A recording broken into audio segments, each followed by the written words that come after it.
Hello everyone, you're tuned into today's PIR live event and I'm your host, Scott Jones. Before we get started, I'd like to welcome our live stream viewers. Remember that you can tweet your questions using hashtag AskPIR anytime during the live event, and I will relay them to our guests during the question and answer period. If there's room in your tweet, please include your name, school, or city so we can give you a shout out. I look forward to getting to some of those questions, but first I'd like to introduce our guest, Dr. Ribal Georges Sabat. He is an associate professor in the Department of Physics at the Royal Military College of Canada, and he's going to tell us a bit about optics and what he's researching at the RMC. Go ahead, Dr. Sabat. Thank you very much for the introduction. I'm really happy to give this webcast. I'm really enjoying the fact that people are interested in optics. This is something that I really enjoy myself, and I'm going to start off by giving you a presentation on some of the work that I do, and maybe in the hopes I'll get you interested in optics. So I'm just going to share my PowerPoint presentation with you, and then after that we're going to have, you can ask me some questions and I will answer you. There's a lot of interesting stuff in optics, and you can ask me any question that you like. All right.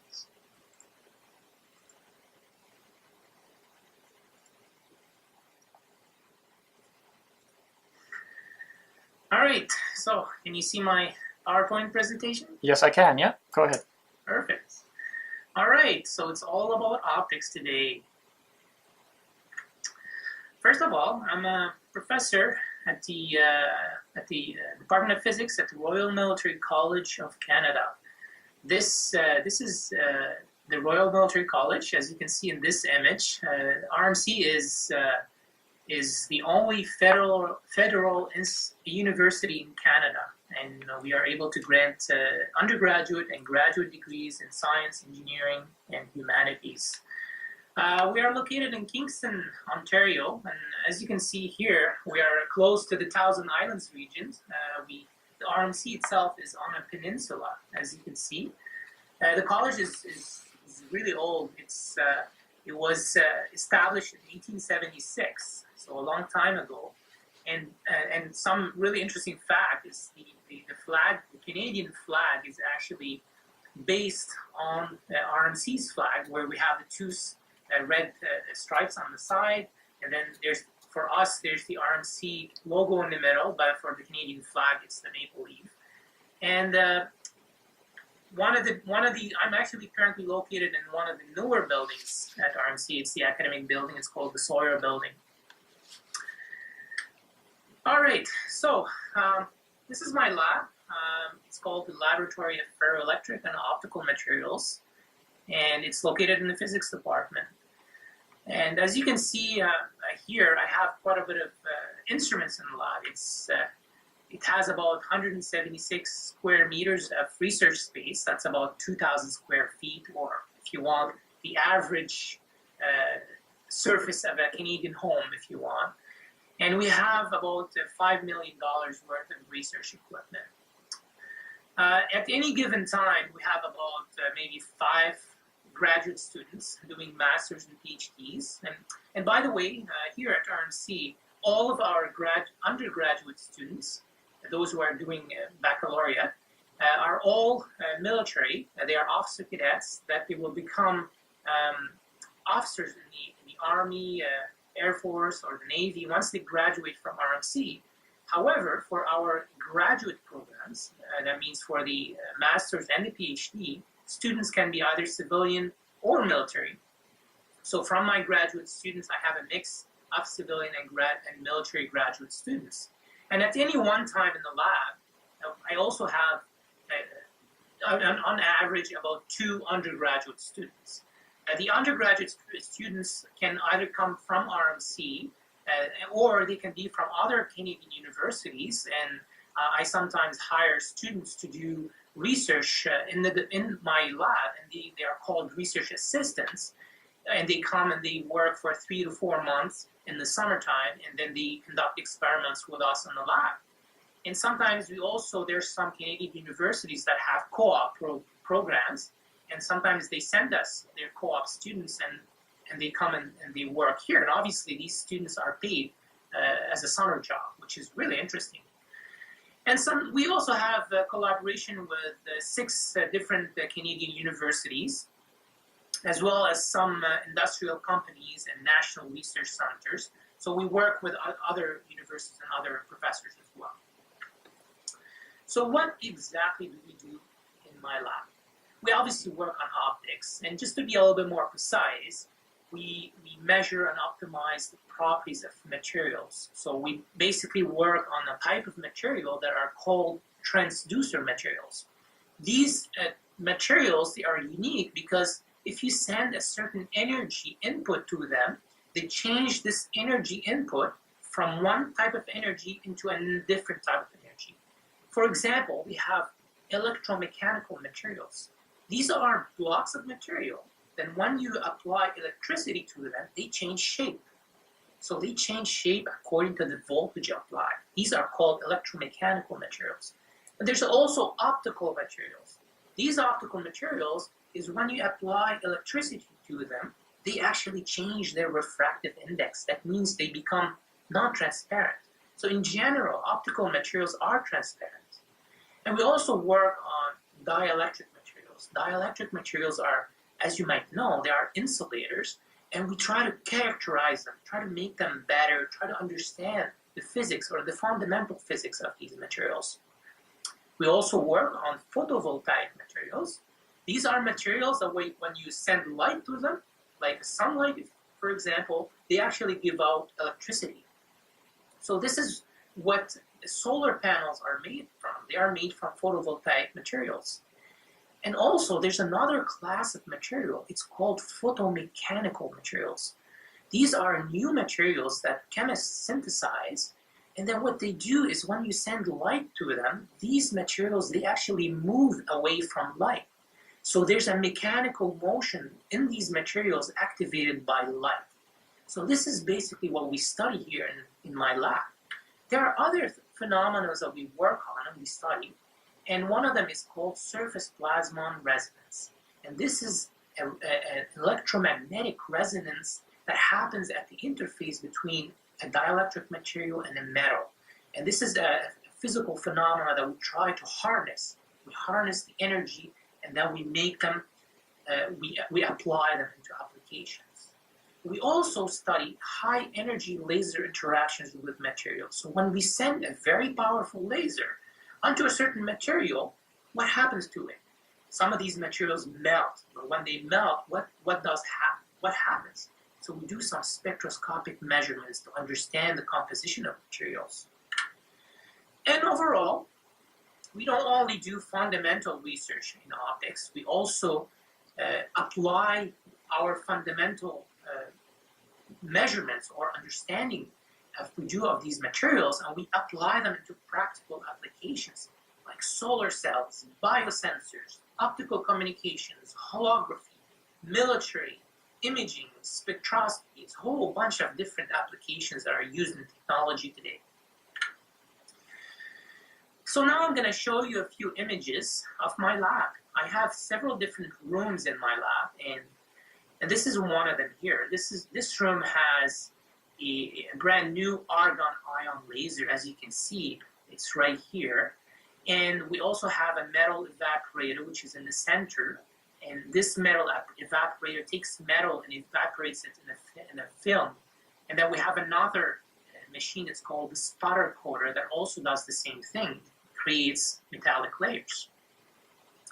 And this is another room that shows you I have some different instruments. They're called impedance analyzers, voltage amplifiers, and a big liquid nitrogen tank.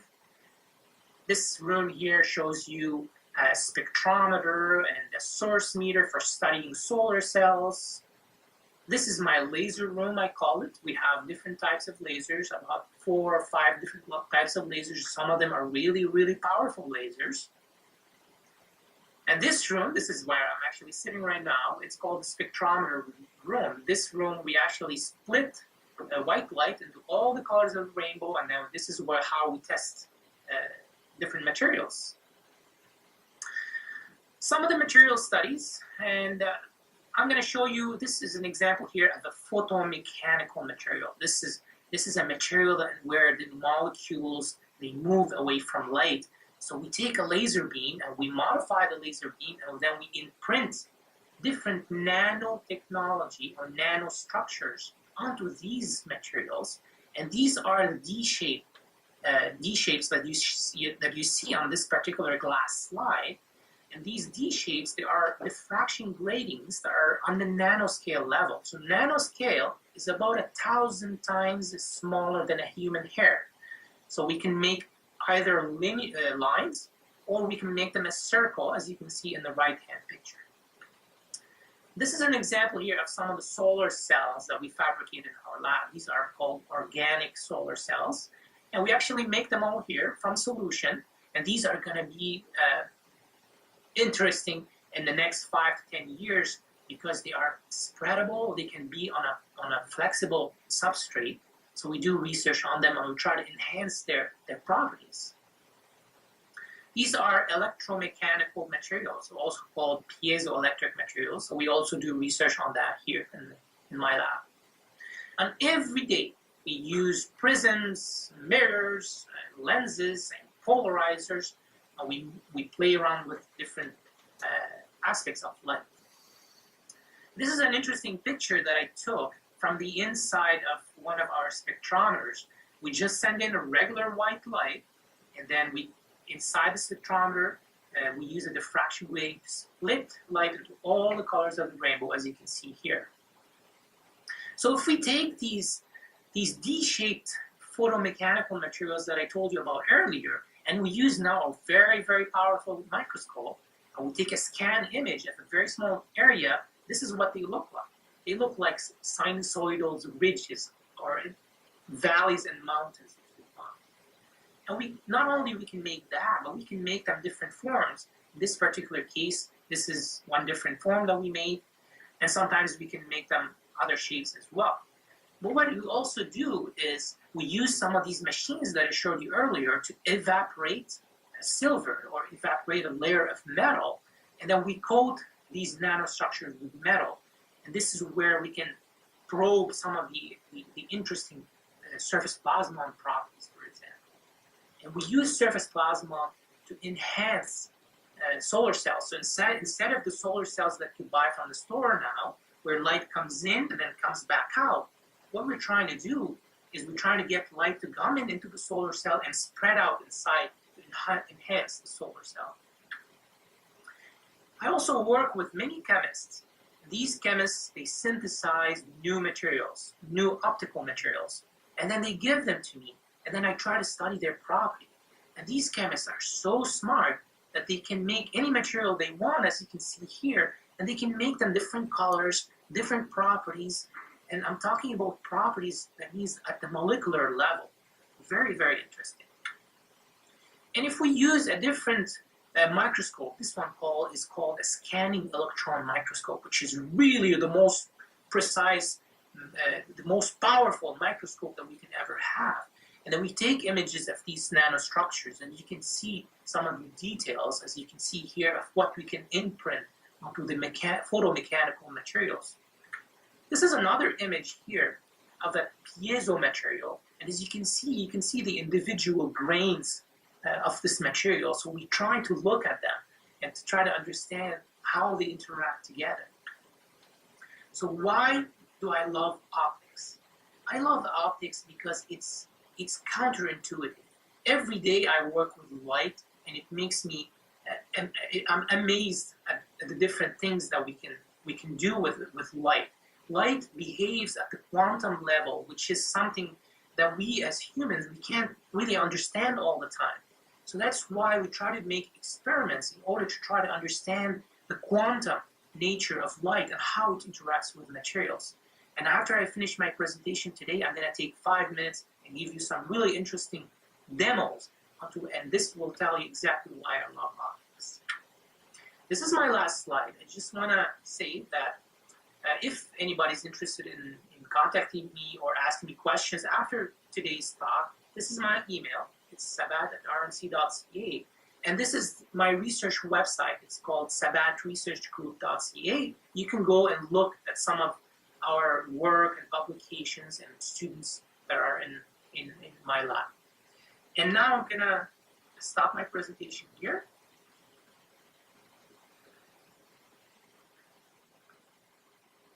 Okay, now can you see me? Yes, we can see you. Perfect. So the first demo I'm gonna show you today is about a polarizer. So I have in my hand here, there are two pieces of plastic, semi-transparent plastic. And what's really amazing are these are called polarizers. So if I take one and put it right on the screen here, you can still see me. But if I take now the second one, you can see here, if I get it close, now as I turn the second one, you can't see me anymore. What is happening here? So why, if I take this material and I turn it sideways, you can't see me anymore? So this is one of the first demos that I saw when I was a student. And really, I got amazed by optics. What is exactly going on? What's happening here is because of the arrangement of the molecules inside this plastic film. That is why it's causing light to go through and not to go through. We also have different filters of light. So this, for example, this is a red filter. So that means it's blocking all the light that's going to the camera except the red light. We also have blue filters. So we can tailor, and this is a green filter, so we can tailor the material properties and the way it interacts with light. So these are things that we can play around with. And we can also, some really interesting things with light is we can have here, I have a laser. This is just a small helium neon laser. It's just a red laser. And I have here a fiber optic. So if I put one tip of the fiber optic inside the laser, and then light is going to come out from the other end. And then no matter how I turn the fiber optic, light is still going to come out from one end. And this is really amazing. What's happening is our total internal reflections inside it. And you can kind of see it, we can see it better with something this big. So if I got one end of the laser, and this is just a glass kind of cylinder that has been twisted. And then light actually comes out from one end. So this is kind of the same principle as fiber optics, but on a larger scale.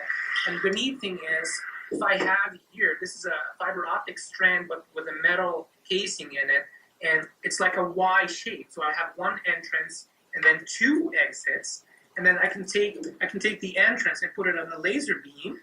And then what you can see is that actually it splits the laser beam light into two different beams, which is really cool.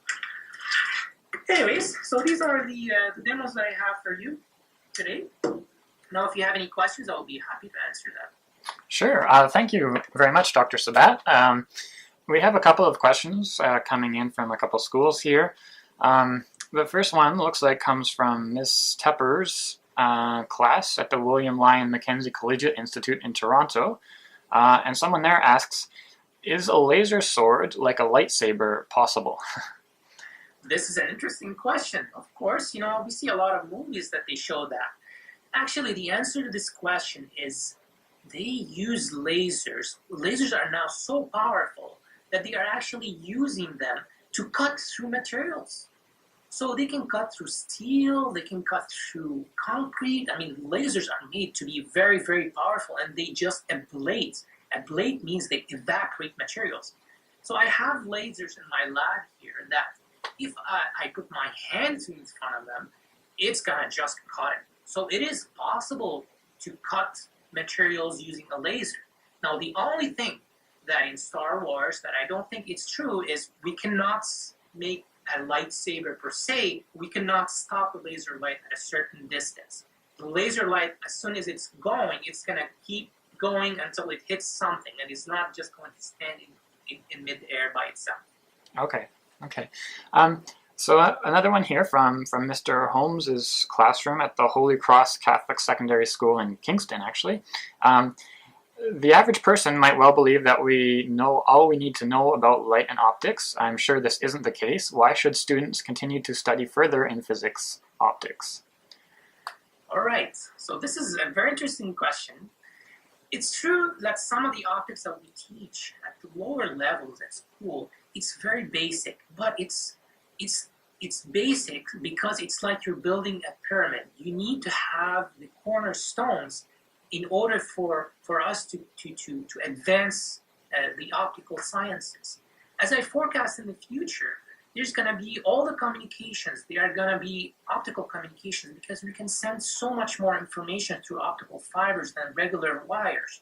And the really big thing in research in the future is solar cells, because we want to get rid of using oil for our energy source. So we want to use solar energy. So now there are a huge amount of research that's going on in the world everywhere, trying to harness more of the sun's energy. And the sun itself is a huge amount of energy, and we need to harness it even more in order to live in a clean environment and not do any pollution. Solar cells are really incredible.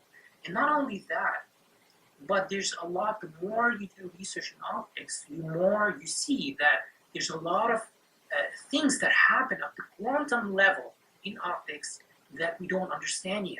Like surface plasmons, for example. These are like tsunamis of electrons and photons inside of materials that we still do not understand yet. So we need to do studies on these particular topics, and in order to advance the science. And not only that, optics is found also in astronomy, astrophysics, remote sensing, imaging. So it's quite unique because it englobes so many different fields.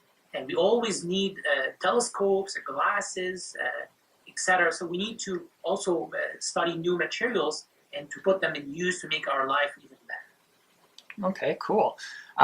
So we have a couple more questions coming to us through Twitter here, looks like. Donald Zhu on Twitter asks a very fundamental question, and that is simply, what is light? It's a very interesting question. So what is light? Light itself is made out of photons. Photons, they can behave either as a particle or as a wave. As a particle means that they are a solid entity. They are photons. They are a solid entity. The uniqueness of the photons, the difference from a photon to any other particle, is that photons do not have mass.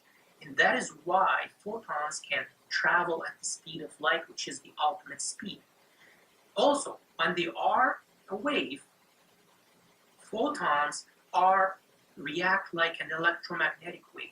What is an electromagnetic wave? An electromagnetic wave is a sinusoidal wave that it propagates like a sine. It goes up and down as it's moving.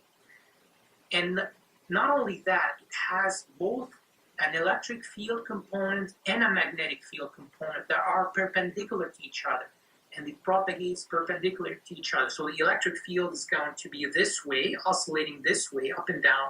And the magnetic field is going to oscillate this way as it's propagating towards you on the screen. Now what happens is, light, within the electromagnetic spectrum, light has a wavelength of about, say, 300 nanometers, visible light from about 350 nanometers all the way to about 650 nanometers if you want. And this is a very, very small region of the electromagnetic field. And the wavelength is associated with how far the peaks are from each other when it's going up and down as it's traveling towards you. So a red light is going to have peaks that are farther apart than blue light. Blue light, the peaks are going to be closer together. Okay, very good. So to follow up on that, we'll switch back to Holy Cross High School.